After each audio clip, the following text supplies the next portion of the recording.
Well, Virgie Rollins just told me that all our caucus chairs are women, so who is for women's priorities and who's just pretending? We are. We are. Thank you so much, Mary Gale. It is an absolute privilege to be here in front of the Women's Caucus for the Democratic National Committee, and I am so proud to have been asked by President Obama to watch his back and help bring him across the finish line as the first woman ever to be nominated by a sitting president to chair either major political party.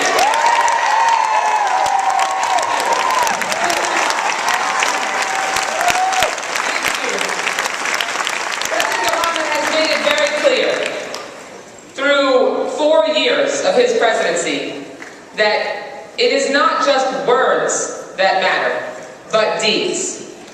And if you have only to look at President Obama's deeds and actions when it comes to the priorities of women to know that he understands that we're not just a pretty face. He understands that we are the backbone of this economy. We are the backbone of the American family. And in order to make sure that we can continue to move America forward, we need to make sure that women have the strength and that we have the ability to out-educate and out-innovate and out-compete our competitors across the globe. And that's why he's been fighting so hard for the middle class and working families. And let me just tell you that I want to get a little personal for a moment. Because, you know, we're going to hear a lot of wonderful reasons why women in this country should support Barack Obama. I'm going to tell you why I support him. A few years ago, some of you know that I got some bad news. I was doing a self-exam in the shower, and I found a lump. And I was familiar enough with what I normally felt like so that I knew when something felt different. And I went to my doctor, and I was fortunate. I had health insurance. And I got the news. On one day, I was the picture of health, and the next day, I got the news that I had breast cancer, and I was just 41 years old. And I don't care how strong you are, being told you have a serious illness is like getting a boulder dropped on you. And then you're asked to carry that boulder around with you for the rest of your life. And under the old healthcare system, it meant that for the rest of my life, an insurance company could drop me or deny me coverage for that pre-existing condition. And I'd be one job loss away from being uninsured or uninsurable. And because I have the breast cancer gene, it means that my cancer was hereditary. And so for my 2 young daughters, my daughter Rebecca and my daughter Shelby, making sure that being a woman will never again be treated as a pre-existing condition, that was so incredibly important. What Barack Obama did by fighting for Obamacare, because we know Obama cares, we embrace the term because we want a president in the White House who cares. He made sure that that burden, that boulder, was lifted from my shoulders. And I could go through life knowing that, God forbid, I get hit with cancer again, or any other serious illness, that I could make sure that I could get it taken care of, and that I could be around to annoy my children for the rest of their lives.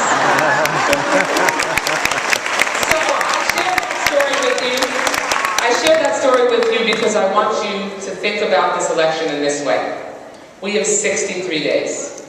And as a busy working mom, I can tell you, I have 3 full-time jobs now.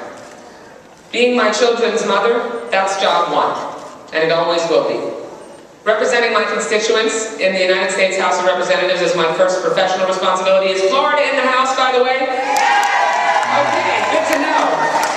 And chairing the Democratic National Committee, which President Obama asked me to do, I knew what was at stake. And Steve and I knew that the only answer to President Obama was yes. Because what was at stake for our children, if American voters made the wrong choice on November 6th, could impact them for decades, and really for generations. And so when I think about the next 63 days, I know that I'm going to do what I've done for the last 16 months and work like hell. Work my heart out. Make sure that there is no one that will outwork me.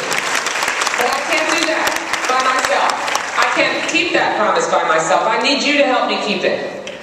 And I need you to help me keep it because, remember 2008? I want to ask you to think back to election night of 2008. Remember seeing President Obama and his beautiful family in Grant Park on election night? I still get goosebumps when I think about it. That election was truly historic, and we were euphoric on that night. But you know what? As we've seen, since the Republicans took over the House of Representatives, since Republican governors and legislatures exploded across the country, we've seen what Republican control means for women. We know the progress that we made under Barack Obama and Joe Biden. So 2012 is personal. It's personal, and we're not going back, are we? We're going to make sure over the next 63 days that we part with what is really our most precious resource. Not our money, because that's the Republicans. The Republicans think that money is the most precious resource in any campaign. We know, as busy moms and grandmas and daughters and sisters, that our most precious resource is our time. And so I want you to make sure that you think about how much of each of those next 63 days you can give us. And if you think that you've already worked hard, dig deeper and work harder.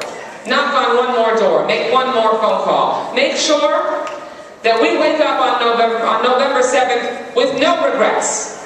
That we look back on this election and we know we did everything we could to carry Barack Obama back to the White House.